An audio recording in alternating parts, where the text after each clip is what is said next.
मैं 130 किलो था। तो 130 किलो वजन उस समय था और एक साल में आज मेरा वजन 80 किलो है। तो लगभग 50 किलो वजन जो है मेरा कम हुआ है। हम कैंसर से कैसे बच सकते हैं और इसके लिए क्या करना होगा? आप कैंसर स्पेशलिस्ट हैं, आप बेहतर बता सकते हैं। मैं बता दूं, तो सबसे पहले हमें अंकल भोजन सुधारना है और भोजन के अंदर भी जो हम भोजन यहाँ पे करा रहे हैं वो भोजन आप करिए। उसके अंदर लहसुन प्याज हम नहीं खाते हैं, उसके अंदर लाल मिर्ची नहीं खाते हैं। रिफाइंड ऑयल आज की तारीख में सबसे बड़ा जहर है। चौथा हो गया आपका मैदा, पांचवा हो गया दूध। तो ये 5 वाइट पॉइजन है, 5 सफेद जहर है। और छठा आपको बता दूं आलू।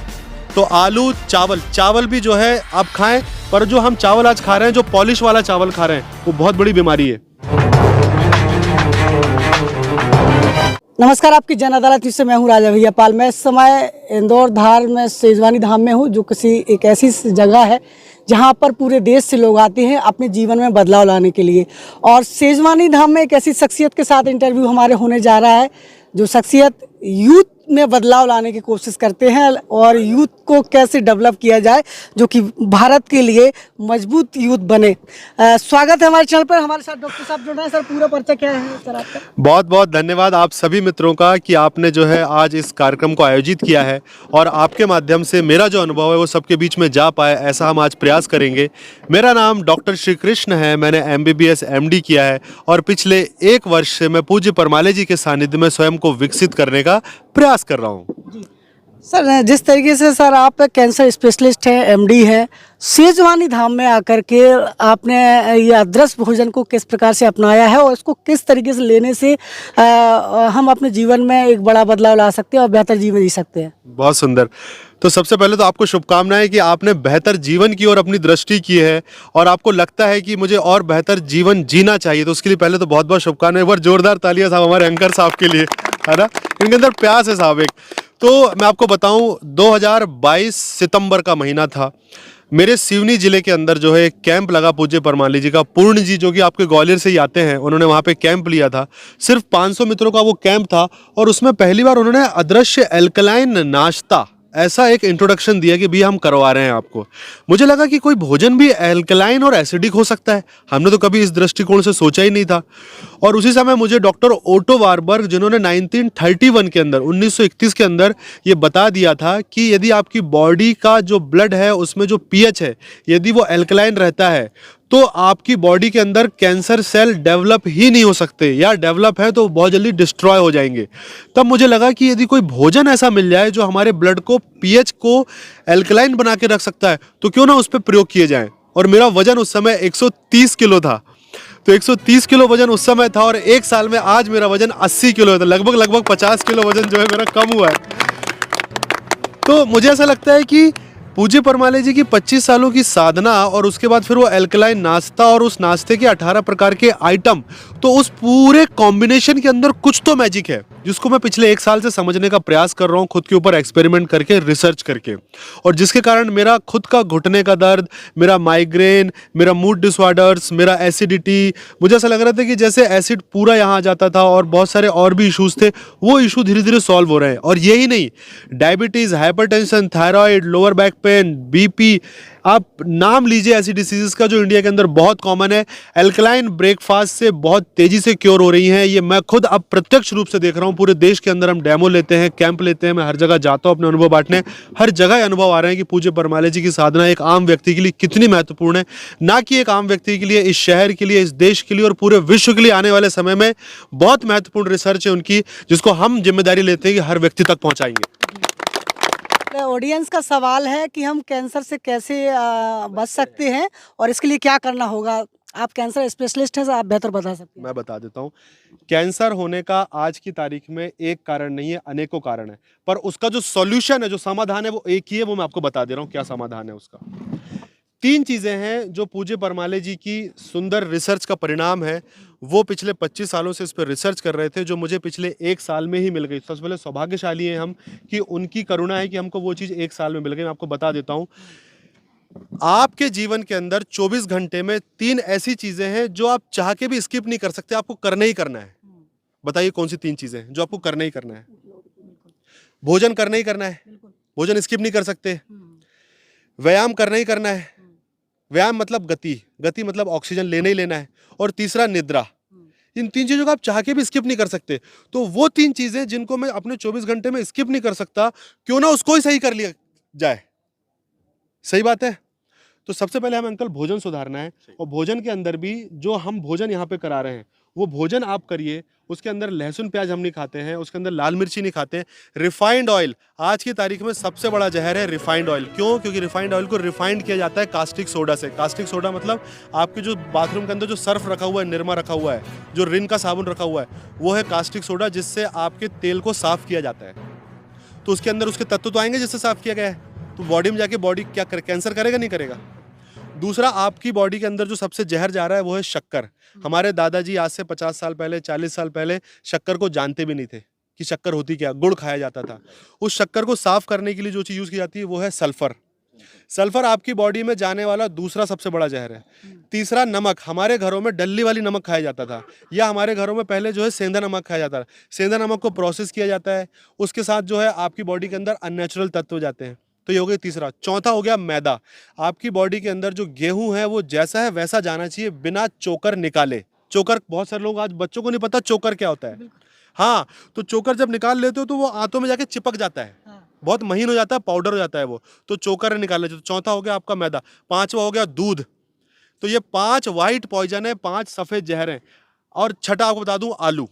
तो आलू, चावल। चावल भी जो है आप खाएं, पर जो हम चावल आज खा रहे हैं, जो पॉलिश वाला चावल खा रहे हैं, वो बहुत बड़ी बीमारी है।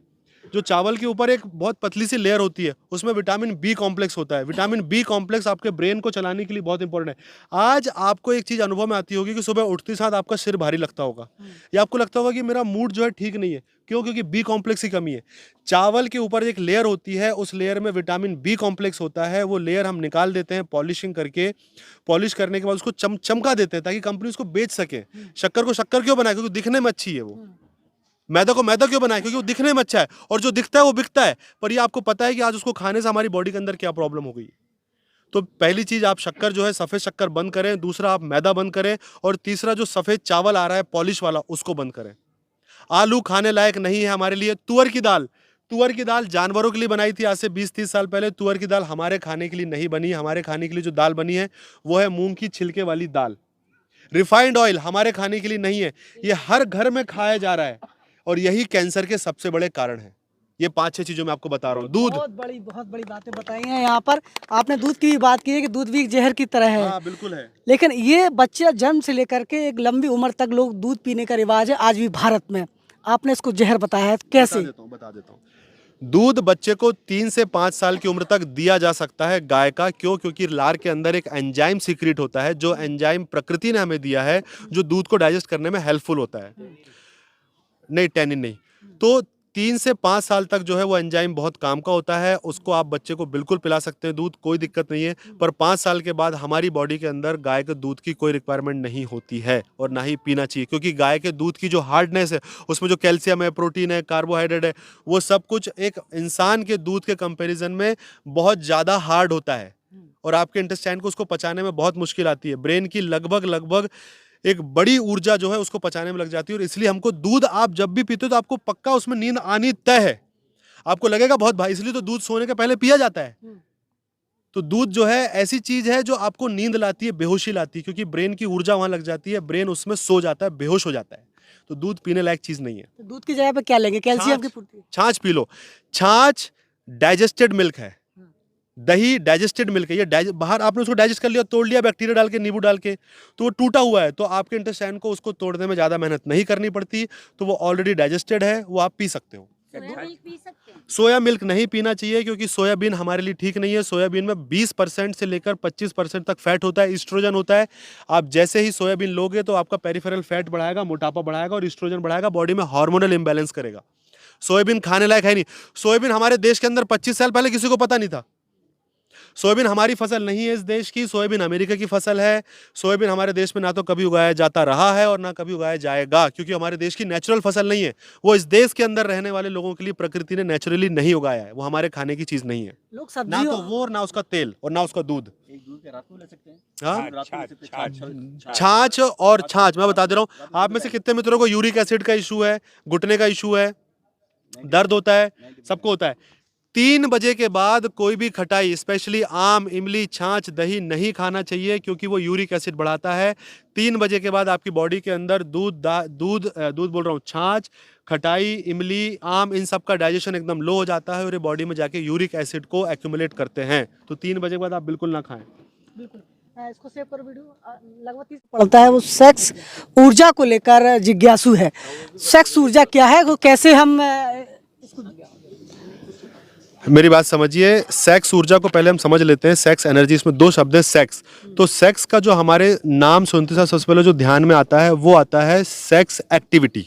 पर सेक्स का जो अंग्रेजी मतलब होता है वो होता है सेक्स डिस्क्रिमिनेशन। ये आदमी मेल है या फीमेल। आपने कभी इंग्लिश का फॉर्म भरा होगा तो उसमें बताया आपका सेक्स बताइए, तो हम लिखते हैं मेल या फीमेल। समझ रहे हो इस बात को आप? तो ये वो एनर्जी है जो मानव को फीमेल और मेल में डिवाइड करने के काम आती है, जो प्रकृति ने हमें निर्धारित की है। सिंपल, पहले तो ये समझ लें, ठीक है। अब आ जाते हैं वो कौन सी एनर्जी है जो मानव को मेल और फीमेल में डिवाइड करके निर्धारित करती है कि भैया बच्चा मेल होगा या फीमेल होगा। तो वो होता है डीएनए। तो सेक्स एनर्जी का सिंपल सा मतलब होता है आपका डीएनए, आपका जेनेटिक मटेरियल, आपकी सेल के अंदर जो न्यूक्लियस है वो। तो सेक्स एनर्जी का मतलब होता है आपका डीएनए, आपका न्यूक्लियस, आपकी एनर्जी। अब मैं बता देता हूं सेक्स एनर्जी का अध्यात्म में क्या रोल है। आपके ब्रेन को चलाने की जो हम बात कर रहे थे, उसको चलाने के लिए बॉडी में जो इलेक्ट्रॉन बनते हैं वो केवल और केवल आपके सेल के न्यूक्लियस से बनते हैं, डीएनए में बनते हैं। और वो एक विशेष प्रकार का सेल होता है जिसको हम कहते हैं प्लूरिपोटेंट स्टेम सेल, PSCs। आज का जो यूथ है वो इतना ज़्यादा, क्योंकि यूट्यूब के अंदर, वेबसाइट्स के अंदर पॉर्न बहुत ज़्यादा अवेलेबल है, बच्चों को दिशा नहीं है सेक्स एनर्जी को क्या किया जाए। जैसे ही लड़की सेक्स से मैच्योर होती है, उसको मेंस्ट्रुअल साइकिल शुरू होती है 14 साल की उम्र के बाद, उसको माँ बाप दिशा नहीं देते शर्म के मारे कि मैं अपनी बच्ची से क्या बात करूं। एक बच्चा जब सेक्स से मैच्योर होता है, 14 साल का होता है, तो उस बच्चे से जो है हम माँ बाप, ये गलती बच्चों की नहीं है, ये गलती माँ बाप की है जो आगे बढ़ के बच्चों के से सेक्स की बात नहीं करते हैं, क्योंकि उसके अंदर तो अब सेक्स के हार्मोन निकल रहे हैं। पहले हमारे समाज में शादी 14-15 साल की उम्र में हो जाती थी, 16 साल की उम्र हो जाती थी, और 18-19 साल की उम्र में बच्चे उसके हो जाते थे। 20-22 साल में उसका परिवार कंप्लीट हो जाता था। आज से 25-30 साल, 40 साल पहले की यदि मैं बात करूं तो आज की तारीख में हम इस चीज़ को भूल गए हैं कि वो नियम इसलिए बनाए गए थे क्योंकि बच्चे के अंदर सेक्स का एक नेचुरल, बच्चे पैदा करने का एक नेचुरल प्रोसेस 14, 15, 16, 17 साल की उम्र में शुरू हो जाता है। आप उसको दबा नहीं सकते, इसको आप समझिए बार बार। पर एटलीस्ट आज समाज के परिप्रेक्ष्य से, आज गवर्नमेंट के परिप्रेक्ष्य से यदि रूल ये बने कि 18 साल और 21 साल की उम्र में शादी होना चाहिए, परंतु फिर भी जो हार्मोन्स हैं वो 50 साल पहले जो थे वो ही आज भी हैं, उसको आप दबा नहीं सकते। तो क्यों ना उसके बारे में खुल के बात की जाए। तो बात तो करनी पड़ेगी ना बच्चों से कि भैया आपके अंदर क्या चेंजेस आ रहे हैं। बच्चे को तो इच्छा होगी ना, उसका एक अपोजिट सेक्स की तरफ अट्रैक्शन होना एक नेचुरल है, वो बायोलॉजी है वो हमारी, कि मेल का फीमेल की तरफ अट्रैक्शन होगा और फीमेल का मेल की तरफ अट्रैक्शन होगा। वो नेचुरल बायोलॉजी है। आज के युवा है वो मास्टरबेशन करने लगते हैं जब वो अपनी उम्र पे होते हैं। इसका दुरुपयोग करने से बॉडी को बहुत भारी नुकसान होता है। इस पर आप कैसे इसको? अब मास्टरबेशन उस बच्चे की गलती नहीं है, वो कर रहा है तो ये गलती उन बड़ों की है जिनको सेक्स समझ में तो आता है पर उनको ये नहीं पता कि बात कैसे करना है। आप बच्चों से बात तो कीजिए कि बेटा नेचुरल बायोलॉजी है आपकी।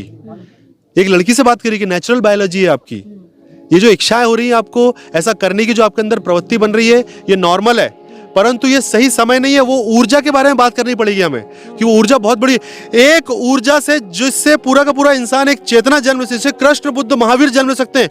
सोचिए वो उस व्यक्ति को उस ऊर्जा के बारे में बताना कितना महत्वपूर्ण है, पर हमको उसका बात करने का तरीका नहीं आता कि कैसे बात की जाए। उसका मैं तरीका बता देता हूँ कैसे बात की जाए।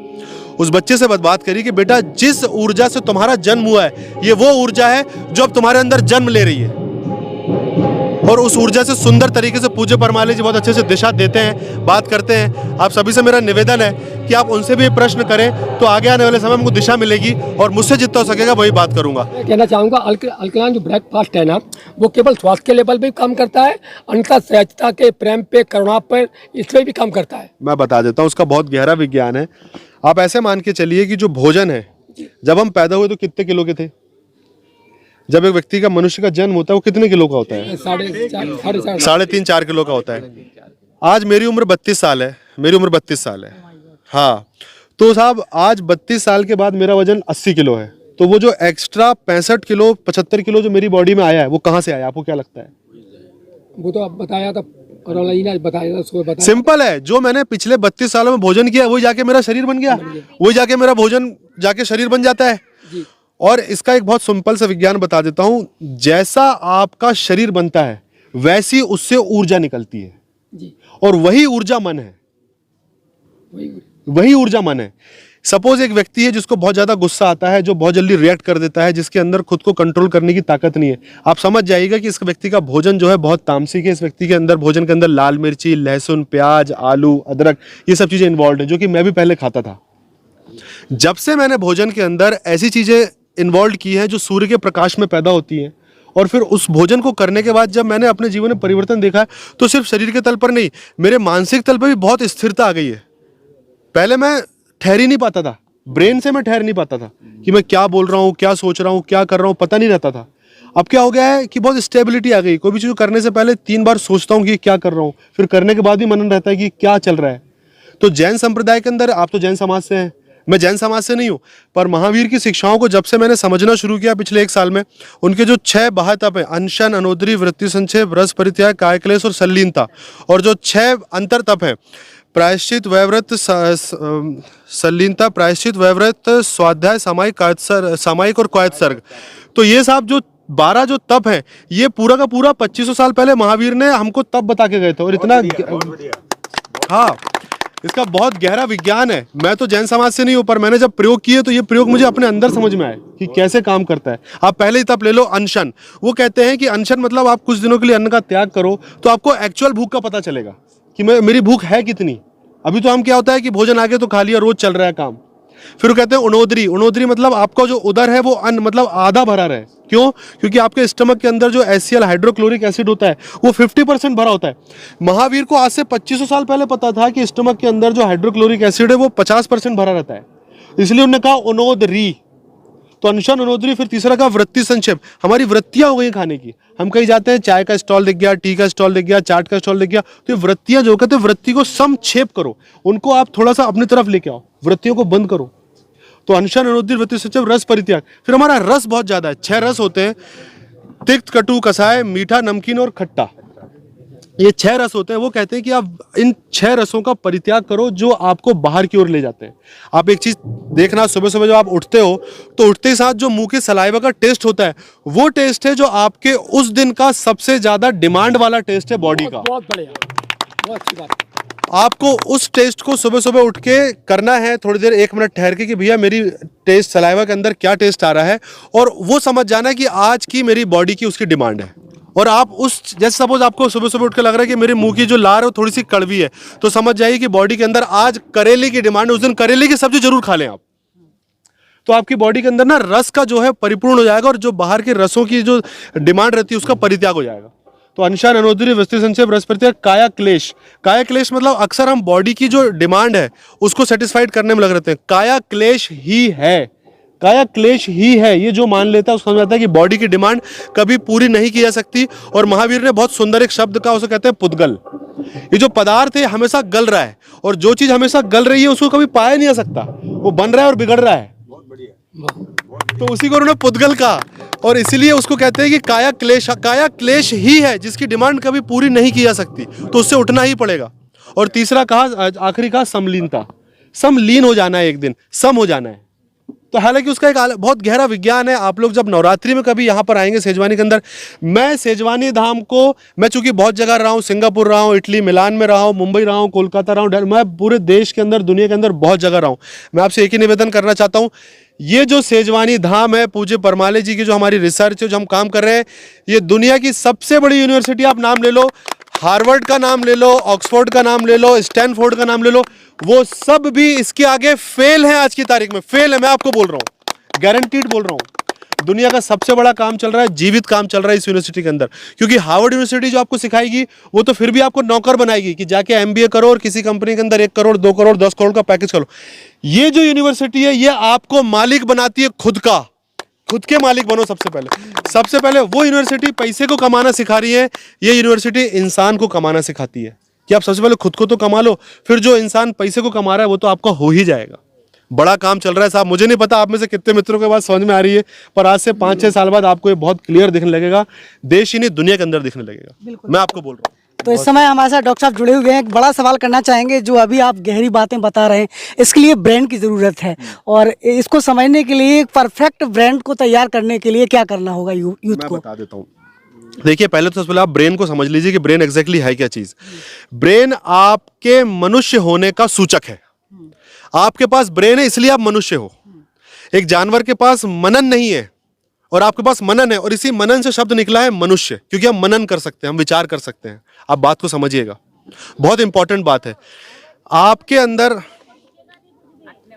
आपके अंदर किसी चीज को समझने की संवेदनशीलता है।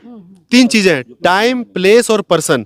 आप टाइम को समझ सकते हो चल क्या रहा है, आप प्लेस को समझ सकते हो कि मैं कहाँ हूं, और आप पर्सन को भी समझ सकते हो कि व्यक्ति क्या बात लेकर आया है और इसकी क्या संवेदनाएं हैं मेरे साथ। तो आपकी जो सेंसिटिविटी है ये आपके ब्रेन के कारण है।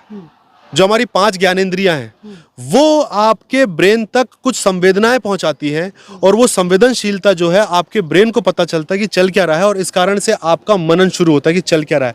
और वो जो ब्रेन है उसको आप जितना स्ट्रांग करते जाते हो उतना ज़्यादा आपका जीवन मनुष्यता की ओर बढ़ने लगता है। आज आप एक छोटा सा एग्जाम्पल लीजिए। सपोज हम सब बैठे हुए हैं यहाँ पर, ठीक है, हम सब बैठे हैं, हमको कुछ ना कुछ तो चीज़ें समझ में आ रही कि यार यहाँ पे एक जो बात हो रही है वो मेरे बहुत काम की है। क्यों? क्योंकि अंदर से अनुभूति है। वो अनुभूति क्या है? वो सेंसिटिविटी है, वो संवेदनशीलता है। और वो संवेदनशीलता क्यों है? क्योंकि आपके पास ब्रेन है। तो ब्रेन का पूरा काम ही है संवेदनशीलता को बढ़ाने का। सबसे इंपॉर्टेंट चीज़ है जो आपके पास है, और हमारे पास संवेदनशीलता बहुत कम है। हमारे पास संवेदनशीलता बहुत कम है। जितने आप संवेदन होते जाते हो ना, जितने संवेदनशील होते जाते हो, उतने ज़्यादा आप महत्वपूर्ण होते जाते हो समाज के अंदर। नहीं, मेरा सवाल कि हम खुद को कैसे विकसित करें शारीरिक, मानसिक एवं आध्यात्मिक रूप से। धन्यवाद। ठीक है, मैं बताता हूँ। देखिए, पूरा खेल ब्रेन का है साहब। आपने प्रश्न किया, आपने प्रश्न किया, सभी प्रश्नों का एक बहुत सुंदर गहरा उत्तर है ब्रेन। ये जो ब्रेन है इसका एक विशेष प्रकार का भोजन होता है। इसमें यहाँ पे एक पीनियल ग्लैंड होती है जिसको आप छठा चक्र भी कह सकते हो, आज्ञा चक्र। जो पीनियल ग्लैंड होती है उसको चलाने का एकमात्र तरीका है इलेक्ट्रॉन्स, और इलेक्ट्रॉन जो है बॉडी के अंदर बनते हैं सात्विक भोजन से, जो हम आपको यहाँ पर करा रहे हैं। और वो जो इलेक्ट्रॉन है वो बनते हैं भोजन करने के 3 घंटे तक। यदि आपने भोजन करने के बाद 3 घंटे तक पानी पी लिया तो उस इलेक्ट्रॉन का प्रोडक्शन बंद हो जाता है। इसीलिए याद रखिए कि जो भोजन है सबसे पहले तो सात्विक हो, और उस भोजन को करने के बाद 3 घंटे तक आप जल ना लें। इसलिए जो भोजन के अंदर आपका इलेक्ट्रॉन है उसको निकालने के लिए पूरी प्रोसेस चलती है, और जो इलेक्ट्रॉन जब ब्रेन में पहुंचता है पीनियल ग्लैंड, जैसे सूर्य नारायण प्रभु है, सूर्य नारायण प्रभु जैसे ही आते हैं तो पूरे जगत में उजाला हो जाता है, आपको हर चीज दृष्टिगोचर होने लगती है। ऐसे ही आपके ब्रेन के अंदर भी एक सूर्य नारायण प्रभु बैठे हो जिनको कहते हैं पीनियल ग्लैंड, थर्ड आई। वो ऐसी आंख है जिसके एक्टिवेट होने के बाद आपको हर चीज स्पष्ट दिखने लगती है कि कब, कहाँ, कैसे, क्यों, कितना, क्या चल रहा है। आप लोगों के मन पढ़ने लगते हो, आप व्यक्ति को समझने लगते हो, आपकी संवेदनशीलता बढ़ने लगती है, आपकी चीज़ों को लेकर स्पष्टता, क्लियरिटी बढ़ जाती है। अभी क्या हो रहा है कि मेरे खुद के घर के अंदर जो 4 लोग हैं उनसे मेरे संबंध अच्छे नहीं है। मैं समझ नहीं पाता कि मेरा बच्चा चाह क्या रहा है, मेरी वाइफ चाह क्या रही है, मेरे माँ बाप के साथ मेरे संबंध अच्छे नहीं, वो मुझसे चाहते क्या है, या मुझे नहीं पता कि मैं उनसे क्या चाहता हूँ। क्यों? क्योंकि आपकी संवेदनशीलता नहीं है, आपकी समझ नहीं है। क्यों? क्योंकि आपको दिख नहीं रहा है कि वो व्यक्ति आपसे क्या चाह रहा है, वो आपके साथ किस तरीके से रहना चाहता है। छोटी छोटी चीजों को हम सेंस नहीं कर पाते हैं। वो पूरा जो सेंस करने का काम है वो पीनियल ग्लैंड से होता है। जिस दिन आप सात्विक भोजन करने लगेंगे, वो इलेक्ट्रॉन बनने लगेंगे, वो पीनियल ग्लैंड एक्टिवेट हो जाएगी। सबसे पहले आपके संबंध अच्छे होने शुरू होंगे, और उससे पहले आपकी वाणी अच्छी होनी शुरू होगी कि मैं एग्जैक्टली जो बोल रहा हूँ वो क्या बोल रहा हूँ, और सामने वाले व्यक्ति को किस तरीके से समझ में आएगी बात। तो सबसे पहले आपकी वाणी ठीक होगी, ये बात। बिल्कुल। आप सभी को बहुत बहुत धन्यवाद साहब। बहुत बहुत धन्यवाद। तो आपकी जन अदालत न्यूज़ पर हमारे से डॉक्टर साहब जुड़े हुए थे। फिर भी आपके कोई सवाल है कमेंट बॉक्स में लिखिए, अगले इंटरव्यू में फिर आ जाऊंगी। तब तक के लिए नमस्कार।